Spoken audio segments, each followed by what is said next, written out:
Você que está em casa, onde quer que seja tua casa, aqui em Aracaju, Sergipe, no Brasil, em qualquer lugar do mundo, você que está ligado conosco pela web, a mesma saudação. E com muita alegria e honra eu entro em tua casa. Nós entramos em tua casa e os recebemos nesta casa, que é casa de Deus, casa de oração, para juntos servirmos ao Senhor, prestarmos ao Senhor este culto que só a Ele devemos. Ao Senhor toda a honra, toda a glória e todo louvor. Saúdo a todos com a graça e a paz do Senhor Jesus. E convido a todos a que abramos o texto sagrado, a palavra de Deus, em o livro de Neemias, capítulo 6. Neemias, capítulo 6, e nós vamos ler do verso 9 ao verso 19. Neemias, capítulo 6, do verso 9 ao verso 19.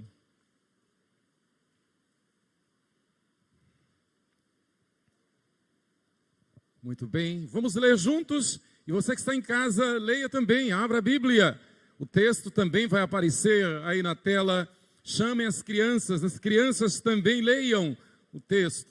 Quando o presbítero Francisco, lendo a Bíblia agora, citou um versículo que fala no nome Horebe, logo me veio à memória a minha primeira classe na escola dominical, departamento infantil, a classe Horebe da Igreja Presbiteriana de Aracaju. Como é bom, né? Ler a Bíblia e manter essa tradição bíblica. No auditório Pedro Machado, da Igreja Presbiteriana de Aracaju, então eu fui da classe Horebe, uma das classes que eu participei. Neemias capítulo 6, do 10 ao 19, vamos ler juntos. Vamos juntos. Porque todos eles procuravam atemorizar-nos, dizendo: as suas mãos largarão a obra, e não se efetuará. Agora, pois, ó Deus, fortalece as minhas mãos. Tendo eu ido à casa de Semaías, filho de Delaías, filho de Metabel, que estava encerrado, disse ele: vamos juntamente à casa de Deus, ao meio do templo, e fechemos as portas do templo, porque virão matar-te. Aliás, de noite virão matar-te. Porém eu disse: homem como eu fugiria? E quem há como eu que entre no templo para que viva? De maneira nenhuma entrarei. Então percebi que não era Deus quem o enviara. Tal profecia falou ele contra mim, porque Tobias e Sambalá o subornaram. Para isto o subornaram, para me atemorizar, e para que eu assim viesse a proceder e a pecar, para que tivessem motivo de me infamar e me vituperassem. Lembra-te, meu Deus, de Tobias e de Sambalá, no tocante a estas suas obras, e também da profetisa Noádia e dos mais profetas que procuraram atemorizar-me. Acabou-se, pois, o muro aos 25 dias do mês de Elu, em 52 dias. Sucedeu que, ouvindo-o todos os nossos inimigos, temeram todos os gentios, nossos circunvizinhos, e decaíram muito no seu próprio conceito, porque reconheceram que por intervenção de nosso Deus é que fizemos esta obra. Também, naqueles dias, alguns nobres de Judá escreveram muitas cartas que iam para Tobias, e cartas de Tobias vinham para eles, pois muitos em Judá lhe eram ajuramentados, porque era genro de Secanias, filho de Ara, e seu filho Joanã se casara com a filha de Mesulão, filho de Berequias.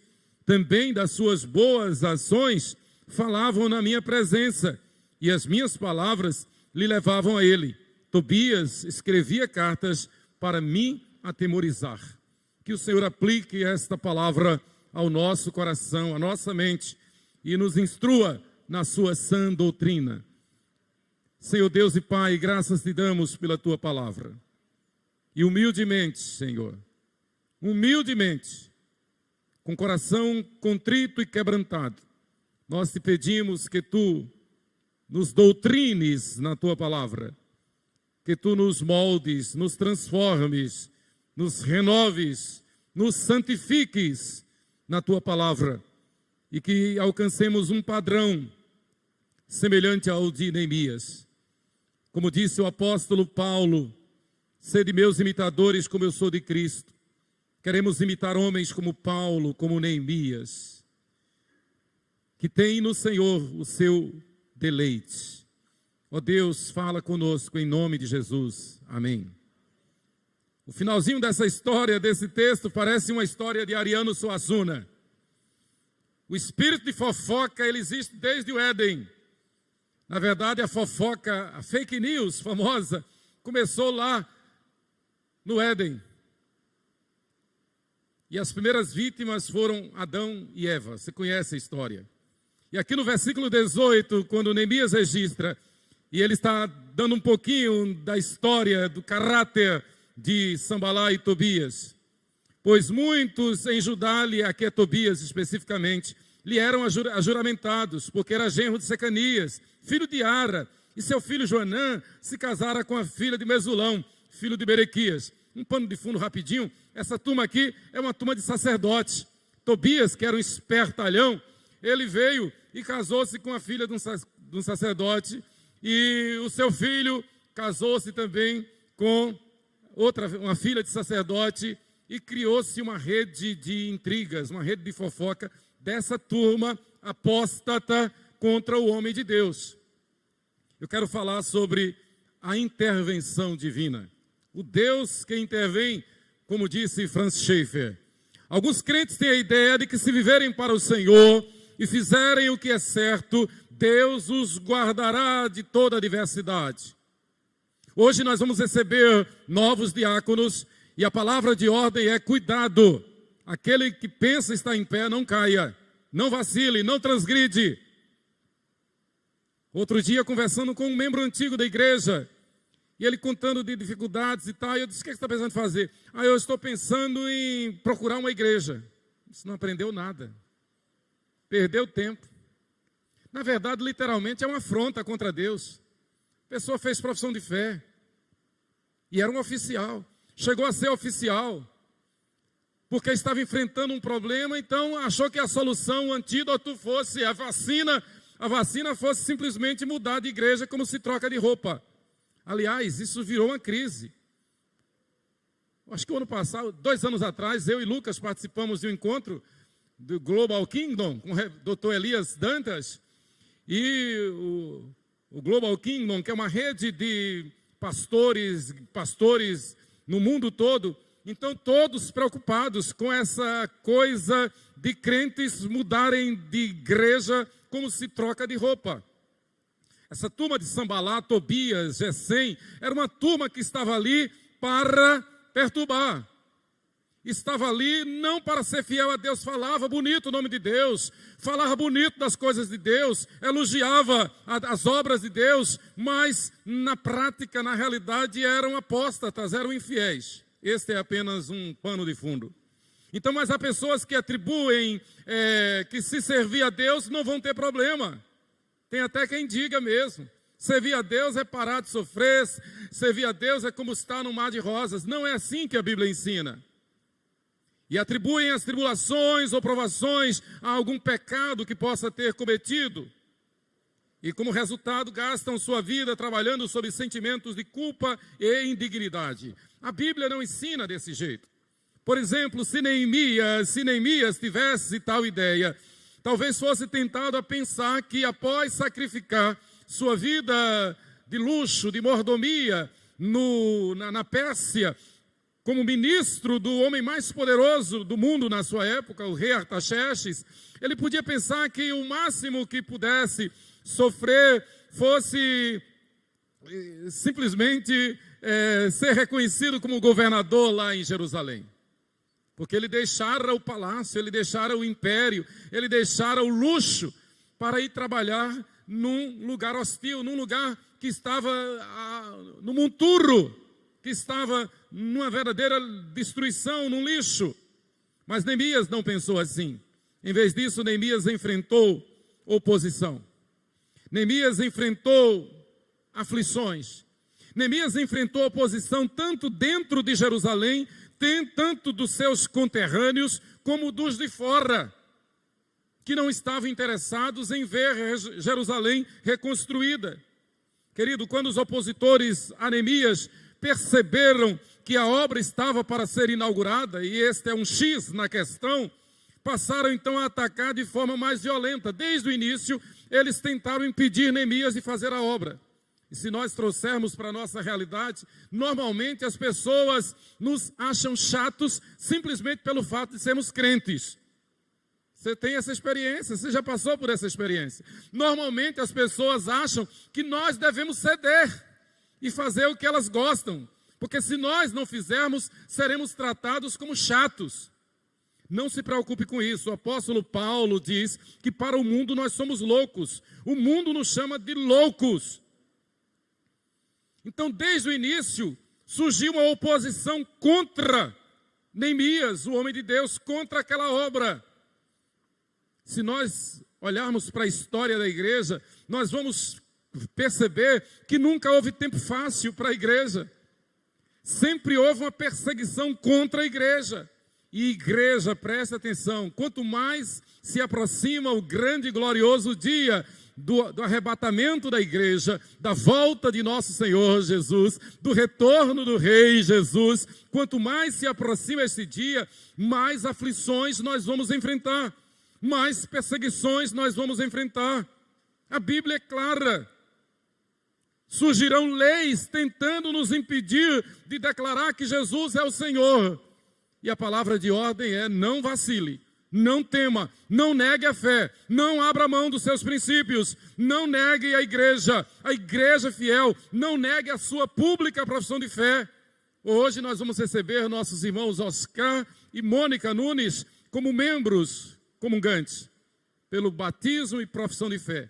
E a palavra de ordem é: Oscar e Mônica, sejam como Neemias, imitem Neemias. Digam não ao mundo, digam não às seduções do mundo. A mesma palavra para os diáconos reeleitos e os diáconos que serão empossados hoje, que serão ordenados hoje. Vocês não foram eleitos, vocês não serão ordenados para fazer a sua vontade, mas a vontade de Deus. E a vontade de Deus, conforme a palavra, se manifesta pela igreja. A mesma igreja que elegeu, a mesma igreja onde vocês fizeram a pública profissão de fé, a mesma igreja que votou em vocês, a mesma igreja que pela imposição das mãos dos presbíteros os ordenará, oficiais da igreja. A esta igreja deveis toda a honra, toda a atenção, todo zelo, todo serviço. Sirva a igreja, porque a igreja não é uma mera instituição. A igreja é o corpo vivo de Cristo aqui na terra. A cabeça da igreja é o Senhor Jesus. Toda vez que tem cerimônias como esta, ordenação, recepção de membros, batismo, profissão de fé, nós somos instados, nós somos desafiados a questionar. Por que é que tem pessoas que fazem profissão de fé, que se batizam, que declaram diante de Deus, diante da igreja, diante dos homens a sua fé, que prometem ser submissas às autoridades da igreja e de repente, não mais que de repente, há pessoas que simplesmente abandonam a fé, negam a fé, ou simplesmente mudam de igreja, repito, como quem muda de roupa. É um compromisso sério. Por que que há oficiais? Eu me lembro, em pouco tempo, quantos que foram oficiais, quantos que foram eleitos, que foram ordenados e simplesmente pularam fora, abandonaram o barco. Isso acontece com pastores, com missionários. A igreja não é brinquedo. A igreja não é uma instituição humana. A igreja é o reino de Deus, é o corpo vivo de Cristo. A cabeça da igreja é o Senhor Jesus. Quem nos tirou das trevas para a luz, a sua igreja, foi Jesus. Quando os opositores a Neemias então perceberam que a obra estava para ser inaugurada, passaram a atacar de forma mais violenta, com fofocas. O texto diz: fofocas, intrigas, subornos, disse que disse. leva e traz. Está aqui no texto, do versículo 1 ao 19, muito claro. Subornos e até tentativa de prisão e morte contra Neemias. Ameaçaram prender Neemias, ameaçaram matar Neemias. Neemias respondeu, sempre firme no Senhor. Convidaram Neemias para uma conferência no vale de Ono, terra dominada por vândalos filisteus, capítulo 6, versículo 2. Neemias respondeu que estava fazendo uma grande obra e não a deixaria, esta obra de Deus, capítulo 6, versículo 3. Seja qual for o empecilho que venha, seja qual for a dificuldade que venha, diga sempre, eu estou fazendo uma grande obra. Esta profissão de fé que Oscar e Mônica vão fazer hoje é uma grande obra de Deus. Vocês não estão aqui por vontade de homens. Vocês não ouviram um psiu, mas vocês ouviram um decreto de Deus. Da mesma forma, os diáconos, vocês não foram eleitos por vontade própria, nem mesmo pela vontade da igreja, mas pela vontade de Deus. A igreja é simplesmente um bisturi nas mãos do cirurgião. A igreja é simplesmente um instrumento nas mãos de Deus. Então deem glória a Deus. Honrem a profissão de fé, honrem o ofício, honrem o mandato, honrem a ordenação que vão receber. Mandaram cartas secretas e públicas, aumentando a ameaça contra Neemias. Versículos 4 e 5. Acusaram de tentar usurpar o trono do rei Artaxerxes. Capítulo 6, versículo 6. E para isso servir-se de falsos profetas. Versículo 7. Criam pânico contra Neemias. Versículo 9. Criaram pânico, imaginando desanimar e amedrontar Neemias. É o versículo 9. Neemias a tudo reage com autoridade e oração. Versículos 8 e 9, e eu leio.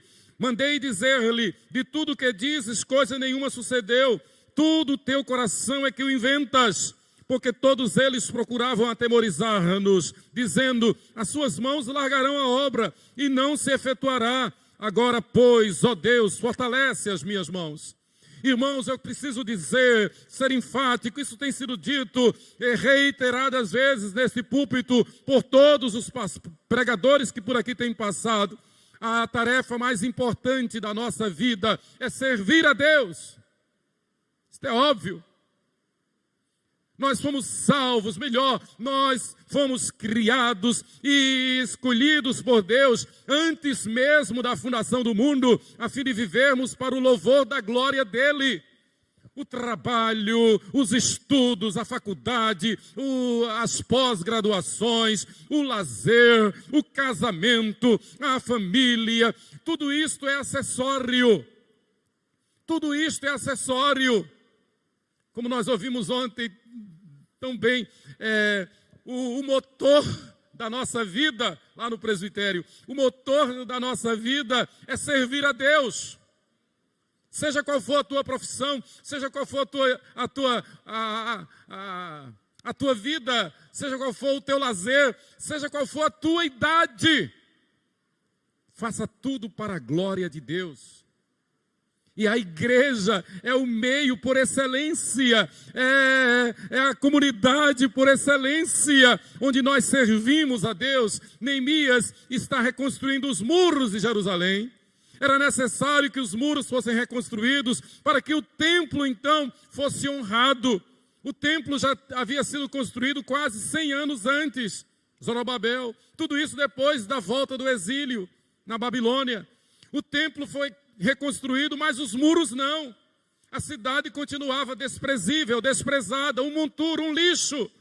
Era preciso que os muros, naquela época, uma cidade sem muros era considerada Geena ou Hades, sinônimos de lugar dos mortos, de inferno. Então Jerusalém estava um Geena, estava um Hades, estava um inferno. Uma das razões pelas quais o povo não ia para o templo. E Ageu, o profeta Ageu, reclama disso. Era preciso que os muros fossem reconstruídos. Houve outras tentativas, mas os inimigos foram mais fortes, impediram. Mas agora Deus levanta um homem cujo nome significa Deus é o meu deleite. Fabrício, o nosso deleite é Deus.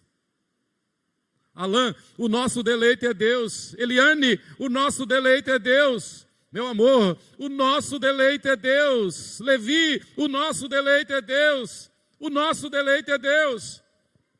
Seja qual for ou qualquer atividade que façamos, tudo tem que ser para a glória dele. Eles tentaram, mas Deus levanta Neemias, um homem segundo o seu coração.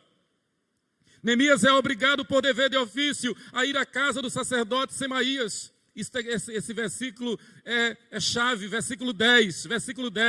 Tendo eu ido à casa de Semaías, veja como a Bíblia é atual.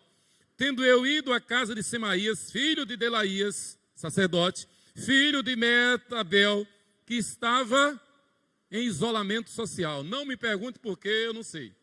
Mas já naquela época havia isolamento social. O sacerdote, a autoridade máxima do judaísmo, estava em casa, chamou o governador Neemias. Aí Neemias não pôde dizer não, ele foi, porque ele estava em isolamento social, encerrado em casa. Disse ele, vamos juntamente à casa de Deus, ao meio. Tinha maracutaia por trás disso, com certeza.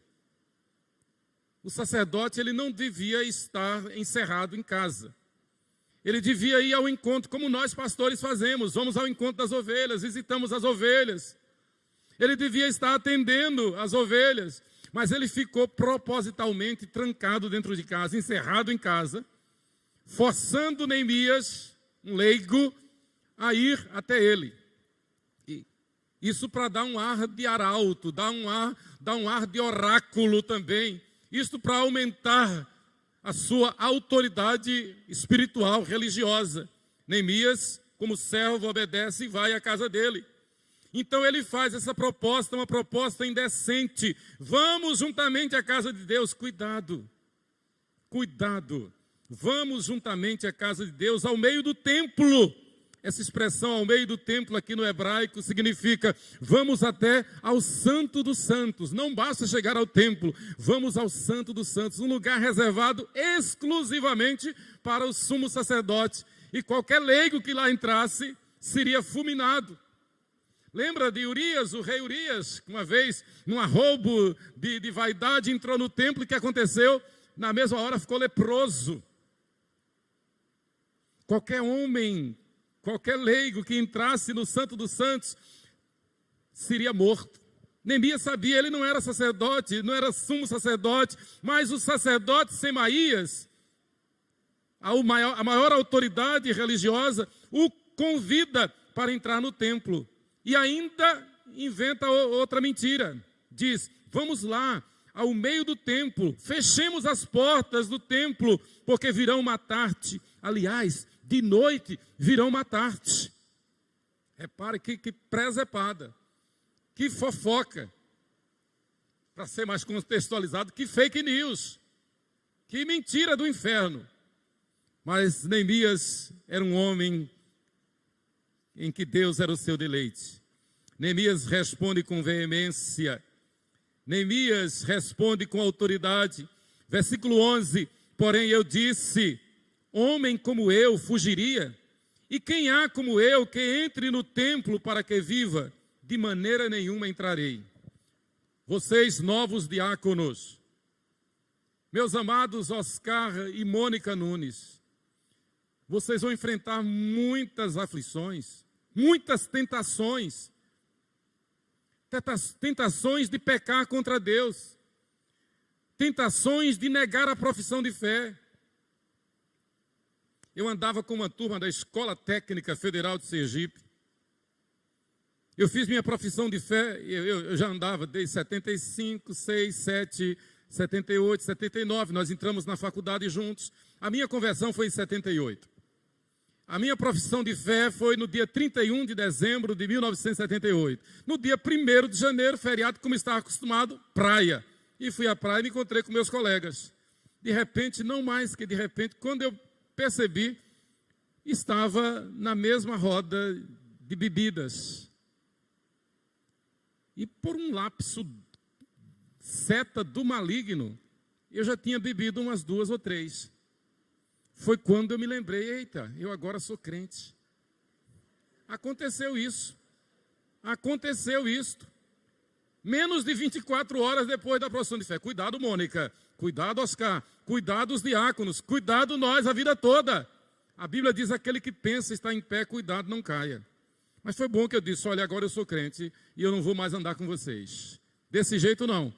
Mas vocês estão convidados a ir lá na igreja, 13 de maio, Rua São Cristóvão, 1320, e Deus abençoou também, desse jeito. Neemias resiste na autoridade da palavra de Deus. Neemias, então, resiste. Semaías, o sacerdote, faz uma proposta indecente. Convoca Neemias para ir ao Santo dos Santos. Neemias, como fruto do conhecimento da palavra de Deus e vida de oração, tem o discernimento que nós devemos ter, de entender pelo Espírito Santo e prontamente rejeitar tal proposta indecente. Não, eu não vou. Eu sou crente. Eu sou membro da Igreja Presbiteriana do Brasil. Tem uma nuvem de testemunhas, os pastores, os presbíteros, os diáconos, os irmãos estão olhando para mim. Diáconos novos, diáconos reeleitos, diáconos a serem ordenados hoje. Pastor Emanuel, pastor Lucas, tenhamos cuidado, porque o inimigo ataca sem cessar. A Bíblia diz que ele anda ao nosso derredor como um leão faminto, que ruge, tentando nos devorar.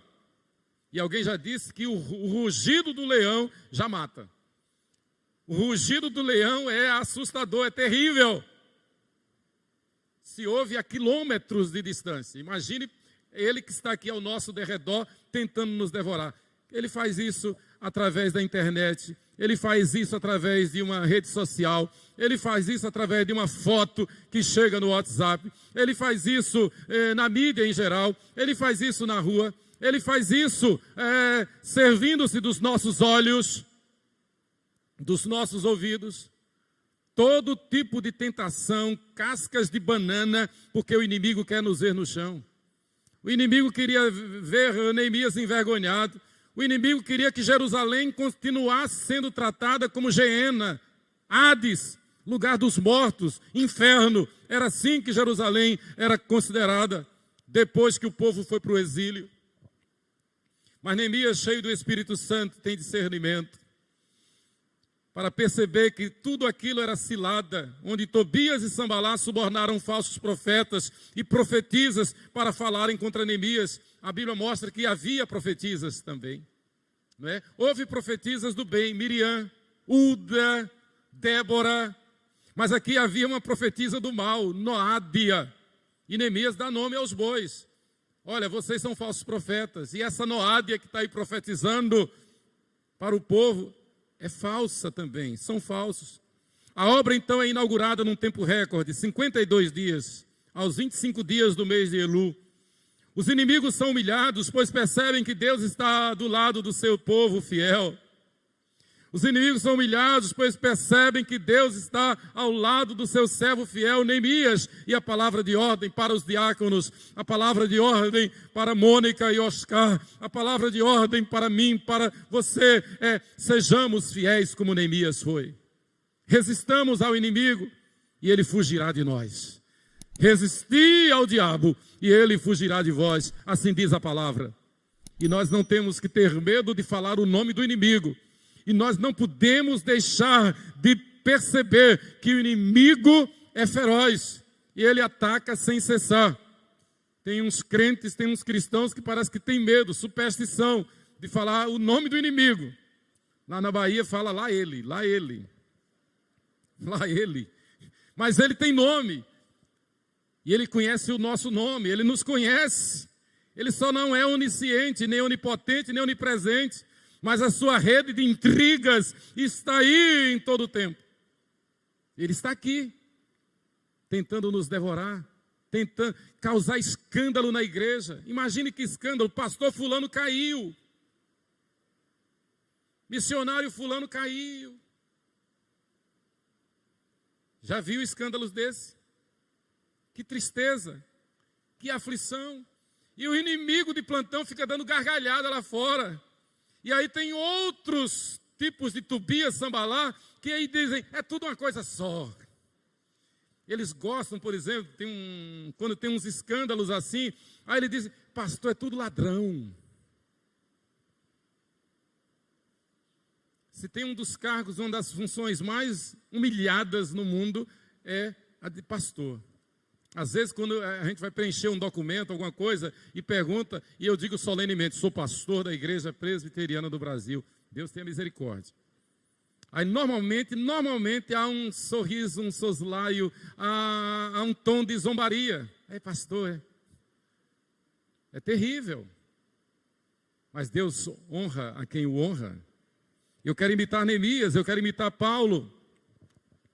Inventaram notícias falsas para tentar intimidar ou difamar Neemias. É o versículo 19. Veja o versículo 19. Também das suas boas ações falavam na minha presença e as minhas palavras lhe levavam a ele. Tobias escrevia cartas para me atemorizar. Rede de intrigas. Pense numa rede social fofoqueira. E num youtuber fofoqueiro. Era esse Tobias.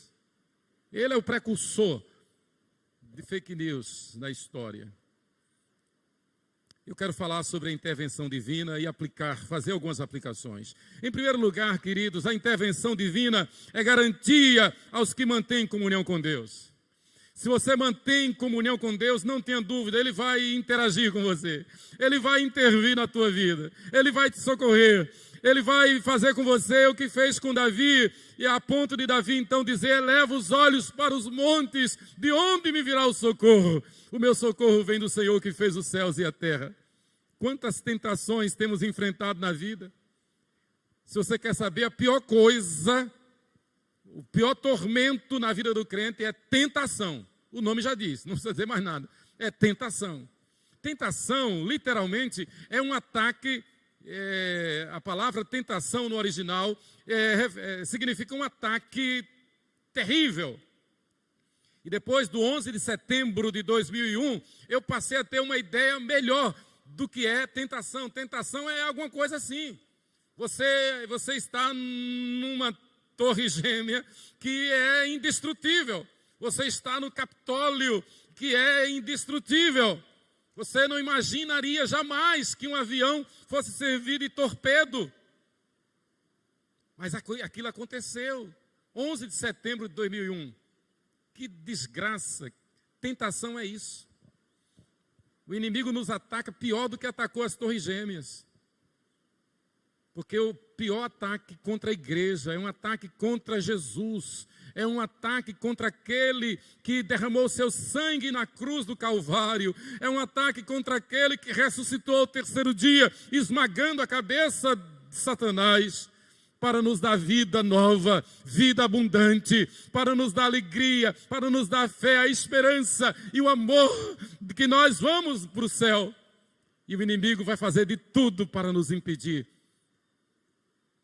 Quando chegar em casa, leia Hebreus capítulo 6. Hebreus capítulo 6.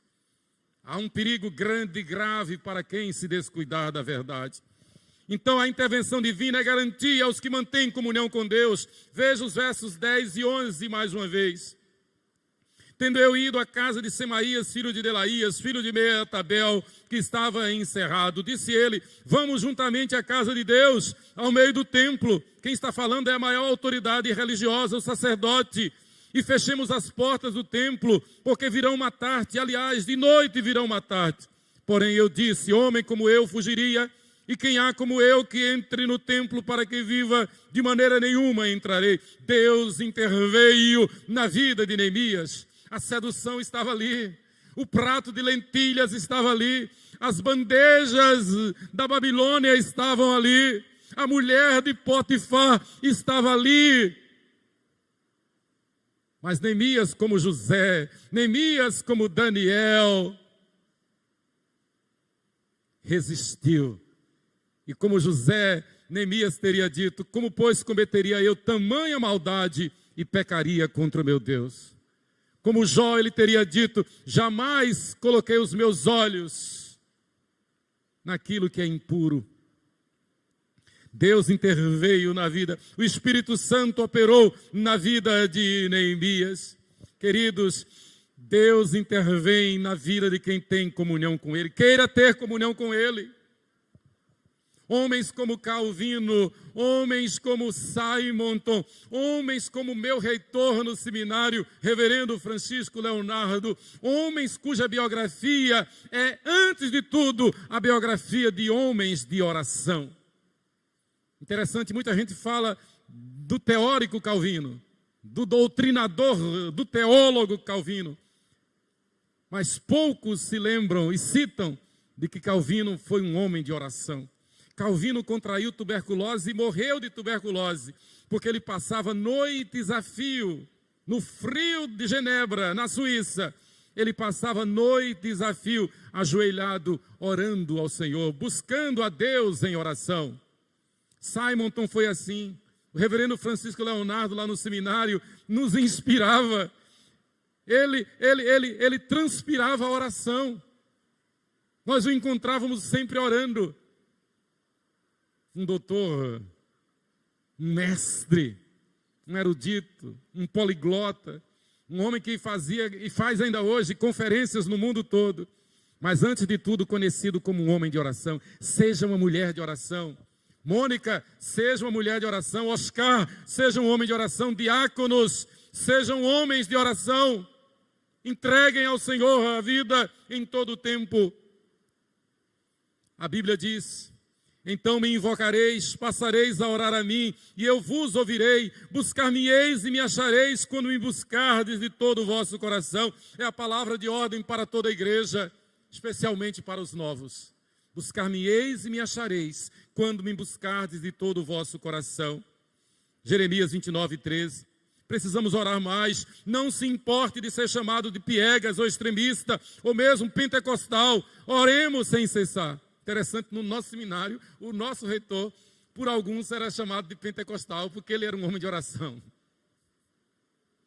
Quando foi para eu ser ordenado pastor presbiteriano, um colega disse: Emanuel, eu acho que você não tem condição de ser pastor presbiteriano, porque você é muito pentecostal para o meu gosto.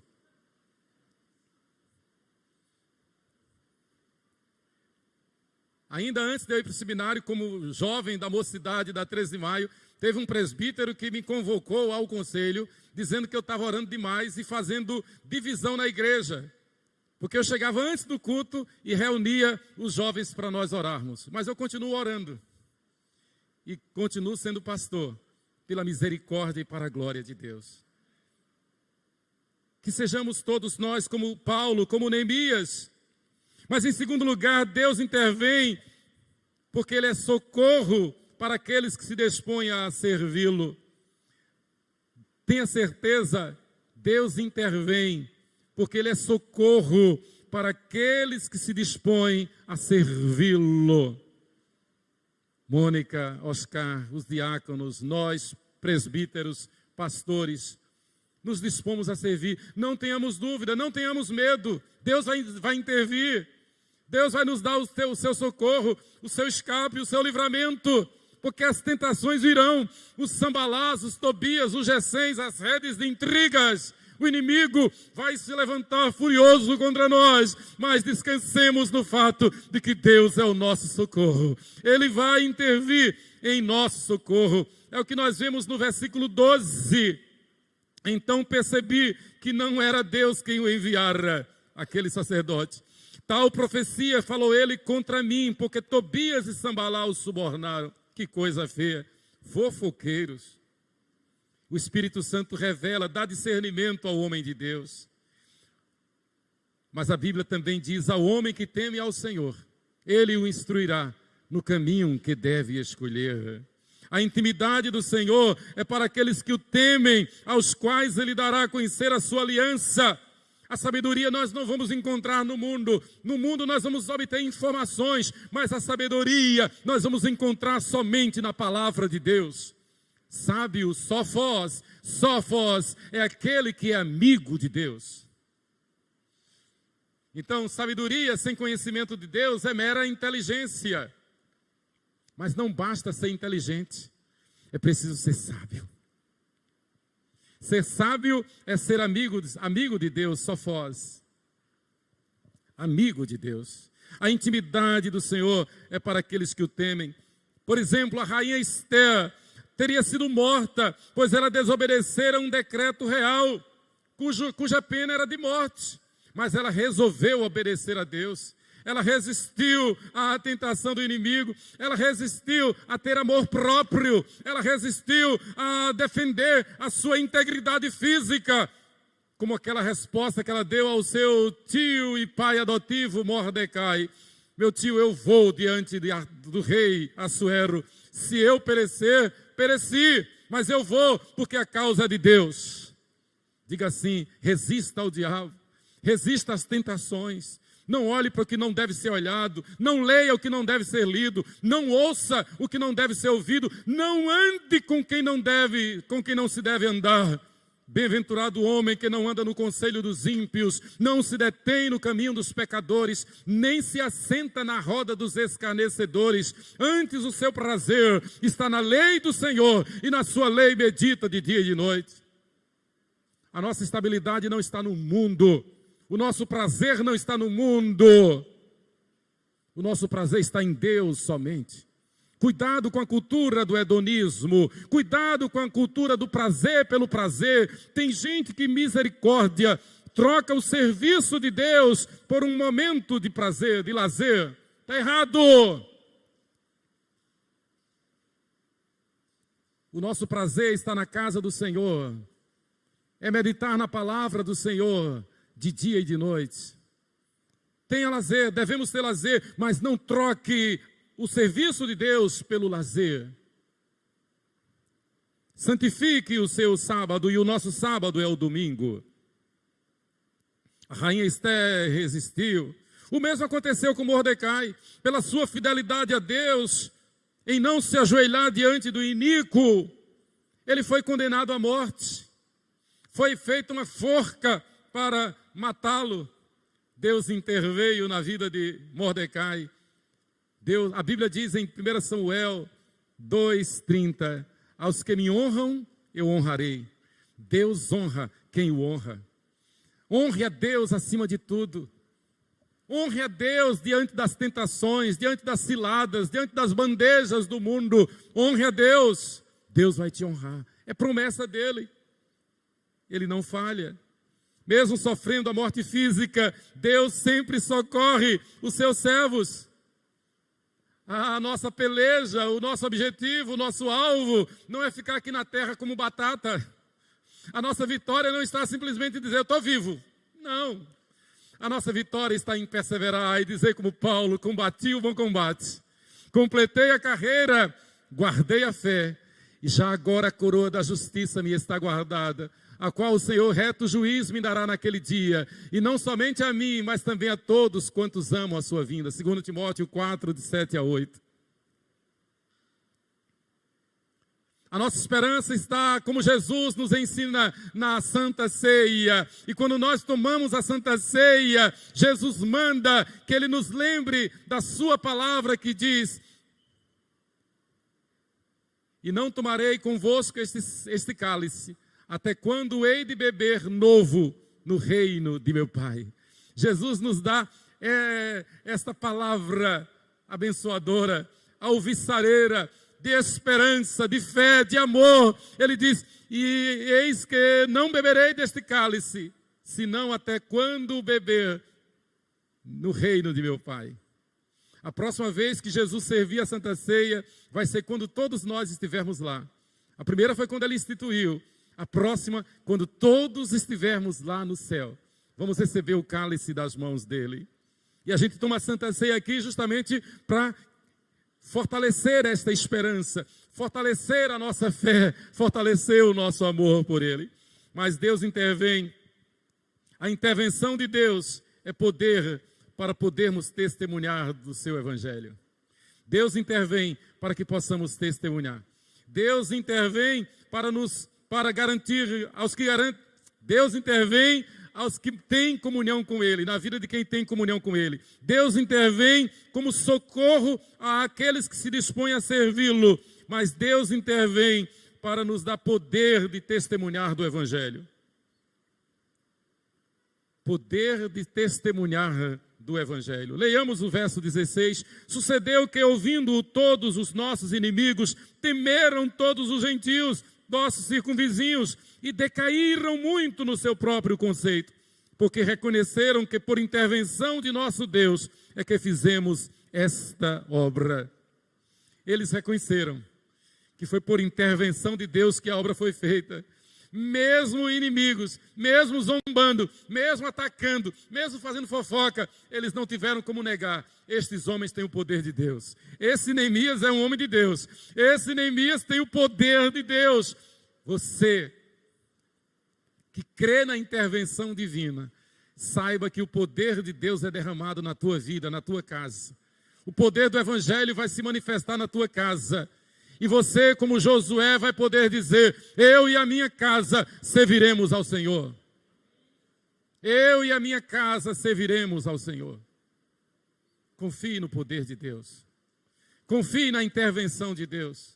A Bíblia diz que Deus intervém na vida daqueles que se dispõem a testemunhar do seu Evangelho. Saulo de Tarso foi um dos principais algozes do cristianismo. Foi um dos primeiros e principais a perseguir os cristãos. Saulo de Tarso foi o responsável pela morte, pelo assassinato do primeiro mártir do cristianismo. Ele foi o responsável pela morte do diácono Estevão. A Bíblia diz, ele estava ali, ele era a autoridade máxima naquilo ali. Ele mandou matar Estevão. Mas pela misericórdia de Deus, Paulo foi visitado pelo Evangelho, que é o poder de Deus. E Saulo de Tarso foi transformado em Paulo, um homem pequeno. Saulo, o arrogante, foi transformado num servo de Deus. De perseguidor, passou a ser perseguido. De inimigo do Evangelho, passou a honrar o Evangelho. E a sua palavra clássica em todas as epístolas está em Romanos 1,16, quando ele diz: pois não me envergonhe do Evangelho, porque é o poder de Deus para a salvação de todo aquele que crê. Creia, Deus quer transformar Saulos na tua casa, na tua família.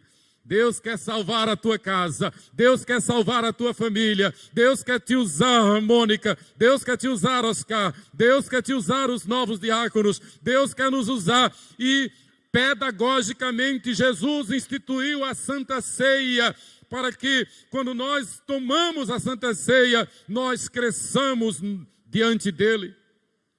O seu poder se manifeste em nossa vida. É um meio de graça para a nossa santificação, a Santa Ceia. Paulo nunca deixou de testemunhar do Evangelho. Pelo contrário, ele viveu e deu a sua vida pelo Evangelho. Foi um mártir também. Foi decapitado por causa da sua fé em Cristo.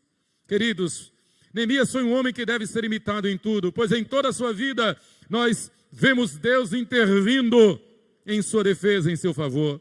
Como servos de Deus, nós somos desafiados o tempo todo a negar a fé, a desanimar, até mesmo a agir contra Deus, pecando e desobedecendo a sua santa palavra. No entanto, em todo o tempo, o Senhor promete estar conosco. Maior do que a tentação é a intervenção de Deus. Maior do que a tentação, creia, é a certeza de que Deus é Deus conosco. No ofício de diáconos, na condição de novo membro da igreja, nós somos tentados o tempo todo a pecar contra Deus, a se insurgir, a desobedecer, a se rebelar. Mas creia, Deus intervém.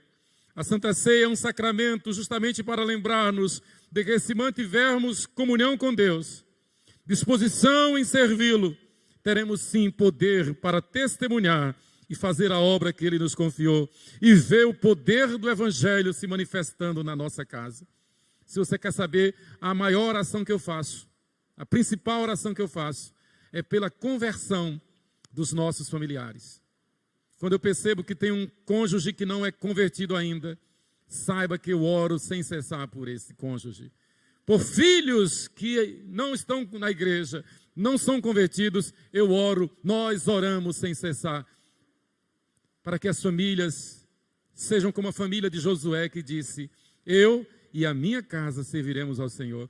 Quer saber? Não deve ter alegria maior para nós do que a de imaginar poder estar aqui, a esposa, o esposo, os filhos, a família toda servindo ao Senhor. Creia nisso. Deus intervém para socorrer.